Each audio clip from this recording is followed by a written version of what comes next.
दुनिया की तमाम छोटी और बड़ी खबरों के लिए हमारे चैनल को सब्सक्राइब करना न भूलें और बेल का बटन जरूर दबाएं। दोस्तों नमस्कार, मैं सहल कुरैशी। दोस्तों आज हम बात करेंगे गुजरात मॉडल की, जो गुजरात मॉडल 2012 से लगातार भेज रहे हैं प्रधानमंत्री नरेंद्र मोदी और अमित शाह। गुजरात के मुख्यमंत्री तो उस वक्त बड़े बड़े दावे किए गए, बड़े बड़े वादे किए गए, गुजरात में ये है, गुजरात में वो है। लेकिन दोस्तों गुजरात में शिक्षा का स्तर कितना गिर चुका है, कितने सरकारी स्कूल बंद हो चुके हैं, कई हजार सरकारी स्कूल बंद हो चुके हैं। और खास बात यह है, गुजरात की सरकार का स्कूल का क्वालिटी ऑफ एजुकेशन का जो है वो पर्दाफाश हुआ है। 30,000 सरकारी स्कूल थे, जिनमें से ए ग्रेड में जो वो पिछले साल 3200 स्कूल थे। दोस्तों ध्यान दीजिएगा और ये बात को याद रखिएगा, गुजरात में 30,000 सरकारी स्कूल थे पिछले साल, इनमें से 3200 स्कूल ए ग्रेड में माने जाते थे, ए ग्रेड उनको मिला हुआ था।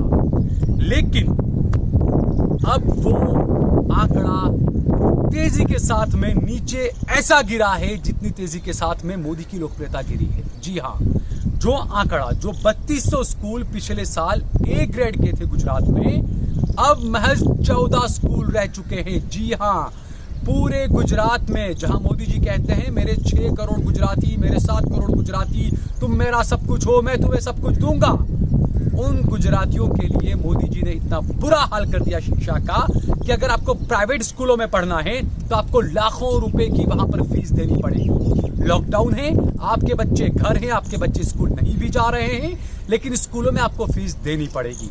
जबकि इस देश का संविधान कहता है कि अच्छी शिक्षा, अच्छी स्वास्थ्य सेवाएं, ये चीजें देना सरकार का कर्तव्य है। सरकार कोई एहसान नहीं करेगी अगर आपको दे रही है तो, लेकिन नहीं दे रही है तो ये सरकार गुनाह कर रही है। ये समझना होगा दोस्तों, ये गुजरात मॉडल है। आप सोचिए, 30,000 सरकारी स्कूल में से महज 14 स्कूल ऐसे हैं जिन्हें ए ग्रेड में रखा गया है। जी हाँ, इसको लेकर बाकायदा जो है वो एक रिपोर्ट आई है, गुजरात के एक अखबार ने बाकायदा खबर छापी है। जो गुणोत्सव एक कार्यक्रम चलाया जाता है, गुणोत्सव 2.0 में जो है वो पहले के मुकाबले जो स्कूलों के जो 3200 स्कूल थे ग्रेड की, वो कम होकर 14 स्कूल रह गए हैं। सरकारी स्कूलों की क्या हालत है ये इसी से पता चलता है। क्या यही वजह है कि आम आदमी पार्टी ने दिल्ली में जो स्कूलों का बेहतरीन मॉडल दिया, जो सूरत के बड़े बड़े व्यापारी जो बार बार दिल्ली जाते थे, क्या उन्होंने वो स्कूलें देखी? क्या इसी वजह से उन्होंने केजरीवाल के लिए वोट किया सूरत में म्यूनिसिपैलिटी के लिए? ये बड़ा अहम सवाल है दोस्तों, इन बातों को हमें समझना चाहिए, क्योंकि जब हम अच्छी शिक्षा की बात करते हैं तो सामने से आवाज आता है जय श्री राम, जब हम अच्छे स्वास्थ्य की बात करते हैं तो सामने से आवाज आता है भारत माता की जय, वंदे मातरम, जब हम कुछ अच्छी और बात करते हैं भाईचारे की तो बात करते हैं राम मंदिर की। तो दोस्तों किस तरीके से आपको उलझाया जा रहा है, आप सोचिए। गुजरात में जिस तरीके से स्कूलों की जो खस्ता हाल है, तकरीबन 4000 बताए जाते हैं सरकारी स्कूल बंद हो चुके हैं। और उर्दू स्कूलों की हालत क्या है गुजरात में, वो किसी से छिपी नहीं है। तो आखिरकार शिक्षा के नाम पर किस तरीके से लोगों को उल्लू बनाया जा रहा है। 4000 से ज्यादा सरकारी स्कूल बंद हो गए गुजरात में। ऐसा तो है नहीं कि सबके सब करोड़पति हैं। जो गुजरात का गरीब तबका है जो सरकारी स्कूलों में पढ़ता है, उसकी हालत क्या होगी और किस तरीके की पढ़ाई उन्हें आप पढ़ा रहे हैं और स्कूलों की हालत किस तरीके की सुधार रहे हैं आप। यह है असली गुजरात मॉडल कि शिक्षा के मामले में सबसे फद्दू साबित हो रहा है गुजरात। और इसीलिए हमने कहा कि 30,000 स्कूलों में से महज 14 स्कूल जो है वो ए ग्रेड में आ रहे हैं दोस्तों। और अभी तक की जो गुणोत्सव की जो बातचीत हुई है कि पिछली बार कितने थे, इस बार कितने हैं, हम आपको बताते हैं कि क्या कुछ गुणोत्सव के मुताबिक क्या कुछ आंकड़ा रहा है। ए ग्रेड में जो है वो पिछली मर्तबा 3207 स्कूल थे और इस बार 14 स्कूल हैं। सबसे पहले जो शुरुआत हुई थी गुणोत्सव 1 में, जब मोदी मुख्यमंत्री हुआ करते थे, तब 5 स्कूल ए ग्रेड में थे। गुणोत्सव 2 में 13 स्कूल ए ग्रेड में आए। गुणोत्सव 3 में 154 स्कूल ए ग्रेड में आए। गुणोत्सव 4 में 113 स्कूल ए ग्रेड में आए। गुणोत्सव 5 में 858 स्कूल आए। गुणोत्सव 6 में 1960 स्कूल आए। गुणोत्सव 7 में 2117 स्कूल ए ग्रेड के थे। गुणोत्सव 8 में 3207 स्कूल ए ग्रेड के थे।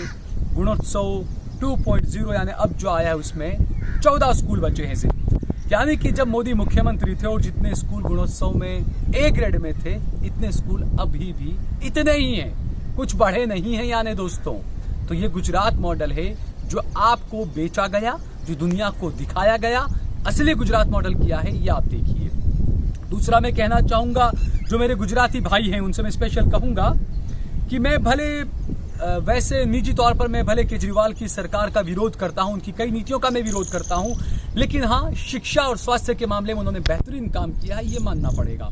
और इसलिए मेरे गुजरात के भाइयों को कहना चाहूंगा, आप कभी दिल्ली जाएं, वहां पर देखें वहां पर किस तरीके की स्वास्थ्य सेवाएं हैं, वहां पर किस तरीके के सरकारी स्कूल हैं। गुजरात के जो प्राइवेट स्कूल है ना, उससे बेहतरीन स्कूल दिल्ली के अंदर है सरकारी, और वहां पर बच्चे पढ़ते हैं, बेहतरीन पढ़ाई वहां पर होती है। गुजरात मॉडल के स्कूल नहीं है वो अलग ही मॉडल है, वो देश का मॉडल है। तो कम से कम केजरीवाल की सरकार की दूसरी नीतियां या दूसरी जो चीजें भले गलत हो या जैसी भी हो, लेकिन कम से कम शिक्षा की जो नीति है जिसकी हमारे देश को जरूरत है। इस देश को सबसे ज्यादा किस चीज की जरूरत है? इस देश के युवाओं को, इस देश की जनता को सबसे ज्यादा जरूरत है बेहतरीन शिक्षा की, बेहतरीन स्वास्थ्य सेवाओं की और रोजगार की। जबकि ये तीनों चीजें देने में मोदी सरकार हर तरह से नाकाम साबित हुई। हमने देख लिया, शिक्षा का हमने बताया क्या हाल है, कोरोना काल में हमने स्वास्थ्य की हालत भी देख ली कैसी रही। मोदी जी और सरकार कहती रही कि नहीं, ऑक्सीजन से कोई नहीं मरा है। लेकिन मैं मोदी जी से पूछना चाहूंगा कि ऐसी कुछ तस्वीरें हैं क्या मोदी जी, आप इन तस्वीरों में जो लोग हैं, क्या आप उन्हें उनके सामने जाकर ये बात कह सकते हैं आप कि भाई आपका पति या आपके पिता या आपका भाई या आपका शौहर या आपका भाई या आपका बच्चा ऑक्सीजन की कमी से नहीं मरा है? या आप इनके सामने जाकर कह सकते हैं? तस्वीरों को देखकर आप बताइए मोदी जी, किस तरीके का देश आप चला रहे हैं, क्या कर रहे हैं आप? जो लोग, जो बड़े बड़े पत्रकार, जो बड़े बड़े बुद्धिजीवी यूपीए 1 और यूपीए 2 के टाइम में उस वक्त तत्कालीन प्रधानमंत्री को काफी निशाने पर लेते थे, भ्रष्टाचार को लेकर, महंगाई को लेकर, अब वो तमाम पत्रकार खामोश हैं। अब उन्हें हर जगह हर बाग, हरे हरे बाग जो है वो नजर आ रहे हैं। वो कह रहे हैं कि बागों में बहार है। ये तमाम पत्रकार, जो गोदी मीडिया के पत्रकार है, वो कह रहे हैं, लेकिन हकीकत क्या है वो हमने आपको ये बताया। क्या है गुजरात मॉडल, किस तरीके से कई सारी फैक्ट्रीज बंद हो चुकी है, कई बड़े बड़े कारखाने बंद हो गए हैं। यहाँ तक कि सरकारी कॉन्ट्रैक्ट में जो लोग होते हैं, मान लीजिए ट्रैफिक में कोई गाड़ी अपनी क्रेन वगैरह देता है, और भी कॉन्ट्रैक्ट पे कुछ लोग होते हैं, उन्हें अपने कॉन्ट्रैक्ट का पैसा नहीं मिला है, लाखों रुपया उनका चढ़ा हुआ है। अपने लोगों को, अपने साथ उनको, जो लड़कों को उन्होंने रखा है, उनको वो तनख्वाह तक नहीं दे पा रहे हैं। यही है गुजरात मॉडल। कई फैक्ट्रियां बंद है, कई कारखाने बंद हैं। ये क्या हो रहा है? और ये तो सभी को पता है कि गुजरात ऐसा राज्य है, जो गुजरात मॉडल जो मोदी जी कहते हैं, गुजरात ऐसा राज्य है जहां पर देश में सबसे कम पुलिस की तनख्वाह गुजरात में है। दोस्तों, ये है असली गुजरात मॉडल, ये नफरत का मॉडल है गुजरात मॉडल।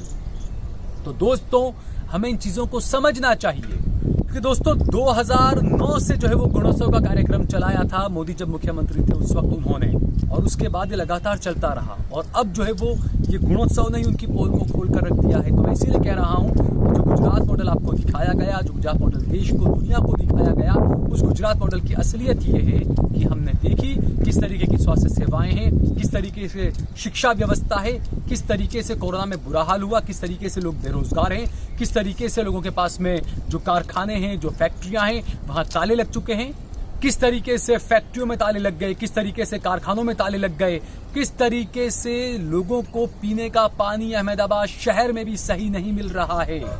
तो ये है असली गुजरात मॉडल।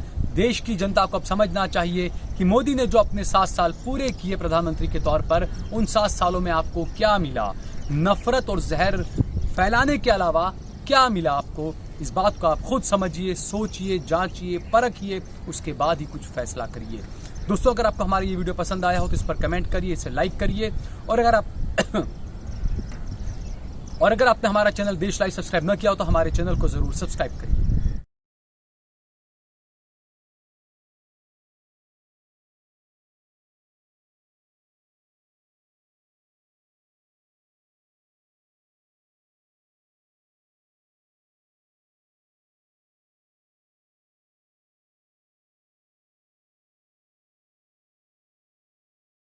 आप देख रहे हैं देश लाइव, देश की आवाज।